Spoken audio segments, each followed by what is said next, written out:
Selamat siang. Sekarang di depan saya ada Motorola Moto G Sim dan hari ini saya akan menunjukkan beberapa penyesuaian dan trik yang bisa kamu lakukan di ponsel ini. Jadi mari kita mulai dengan membuka pengaturan dan membuka, ya kalau saya benar-benar bisa menemukan pengaturannya. Bukan di sini, bukan di sini. Oke, tahu tidak? Saya akan melakukannya lewat notifikasi saja. Jadi, dari sini kita bisa mulai dengan masuk ke bagian personalisasi yang merupakan bagian umum untuk menyesuaikan tampilan dan nuansa perangkat kamu. Ini cukup dasar, tapi memberikan beberapa opsi menarik, misalnya seperti warna aksen di sini, yang bisa mengubah seperti yang bisa kamu lihat di notifikasi, warna jam, dan hal-hal lain seperti misalnya ikon pengaturan ini. Lalu kita juga punya bentuk icon, dan saya rasa seharusnya kita juga punya paket icon. Atau tidak. Jadi sepertinya kita tidak punya paket ikon, sayangnya. Kita punya layar kunci, tema umum seperti tema penuh yang pada dasarnya mencakup campuran dari semua yang ada di sini, dan kita juga punya font gitu, tata letak. Tata letak ini hanya untuk layar utama. Sebenarnya bisa dibuat cukup rapat yang menurut saya cukup keren. Saya ingin menekankan ini bukan sesuatu yang biasanya Anda lihat, jadi ini sebenarnya hal yang bagus. Ukuran tampilan dan teks ini mungkin bagian yang bagus untuk orang-orang yang kesulitan melihat ponselnya.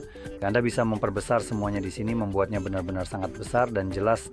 Jika Anda punya masalah penglihatan, ini mungkin sesuatu yang menarik bagi Anda. Baiklah, saya tidak sengaja mengaktifkan ini yang sebenarnya tidak saya inginkan. Sekarang mari kita pindah ke bagian tampilan dan di sini kita bisa mulai dengan tema gelap. Anda bisa mengaktifkannya langsung di sini dan ini pada dasarnya adalah mode gelap. Ini mungkin bisa memberikan daya tahan baterai yang lebih baik, mengingat saya percaya ini adalah layar AMOLED, jadi pixel yang benar-benar diblokir tidak memerlukan energi untuk menyala.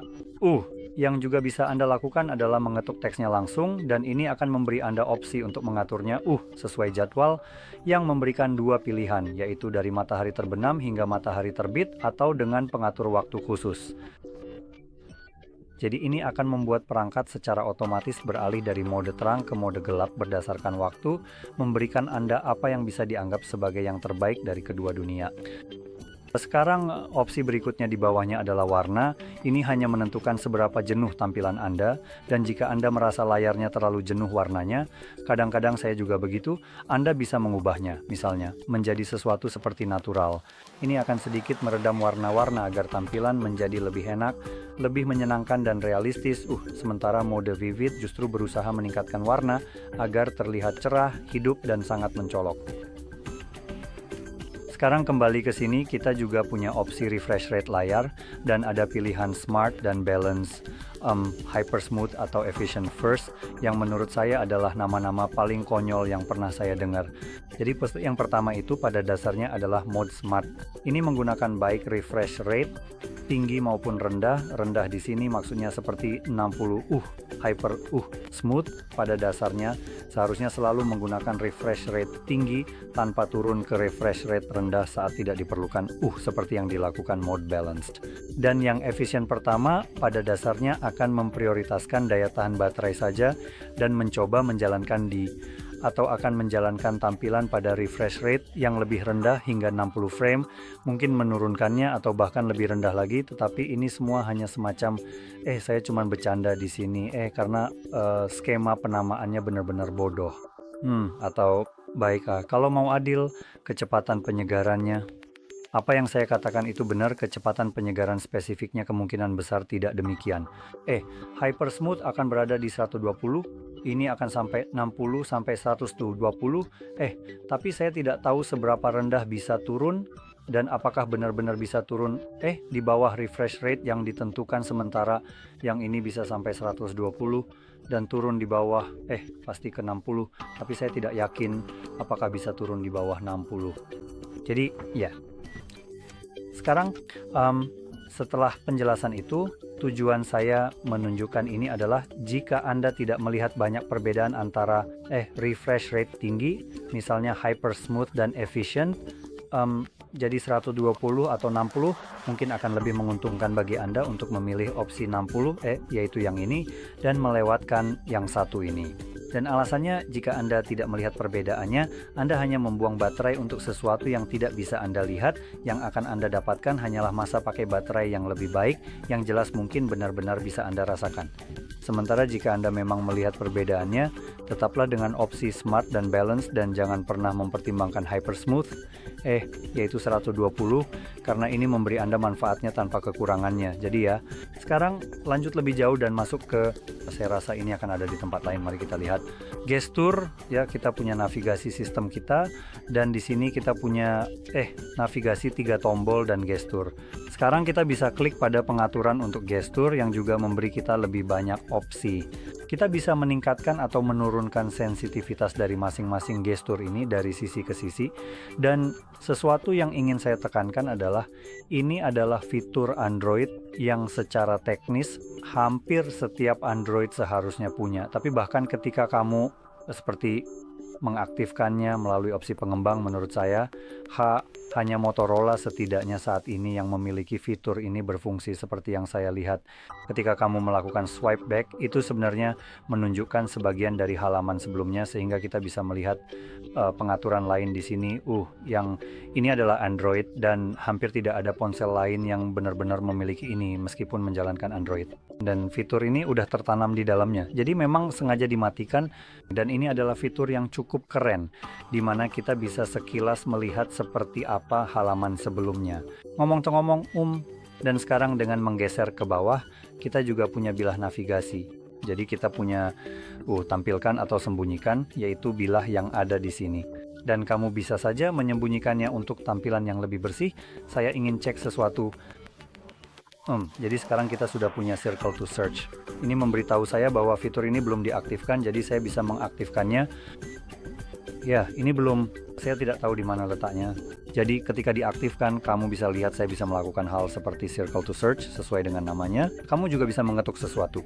Fitur ini juga memungkinkan kamu memilih teks dari sini. Tidak peduli apapun yang ada di layar. Namun ada batasannya. Jika aplikasi memiliki semacam perlindungan yang biasanya misalnya tidak bisa merekam layar atau mengambil tangkapan layar, seperti aplikasi-aplikasi sampah seperti Netflix atau Spotify, Circle to Search juga tidak akan bisa melihat layar karena memang seharusnya begitu kan. Jadi ini saya menyoroti hal ini karena ini adalah fitur yang bagus. Dan jika kamu mengaktifkan atau jika kamu ingin mengaktifkan fitur sembunyikan, kamu tidak bisa menggunakan Circle to Search.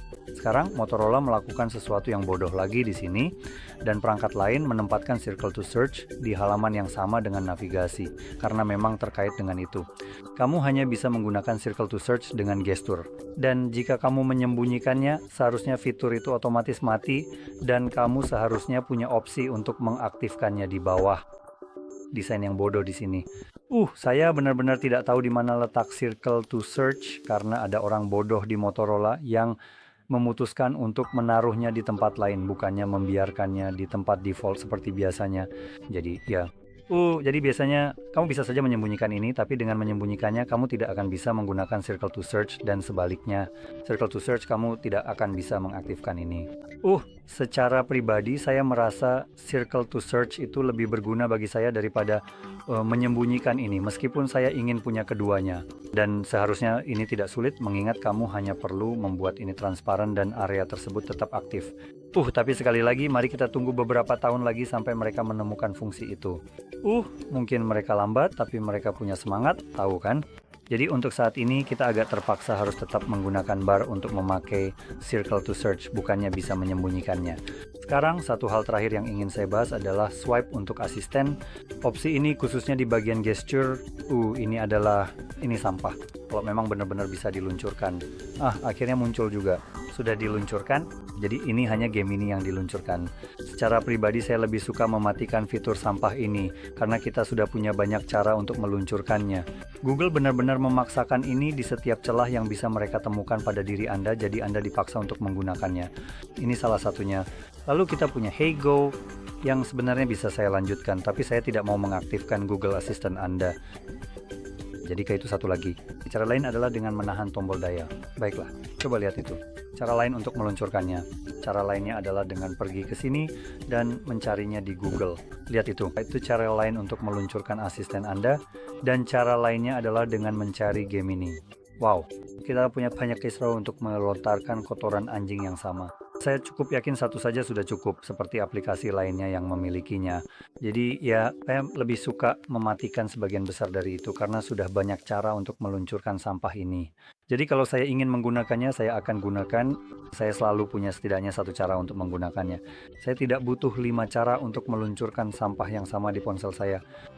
Jadi, ya, saya suka mematikan itu. Setidaknya yang satu ini secara khusus karena sangat dekat dengan hanya menggeser ke atas. Dan kadang-kadang kamu mungkin hanya menggeser dengan sudut tertentu dan itu bisa saja meluncurkannya.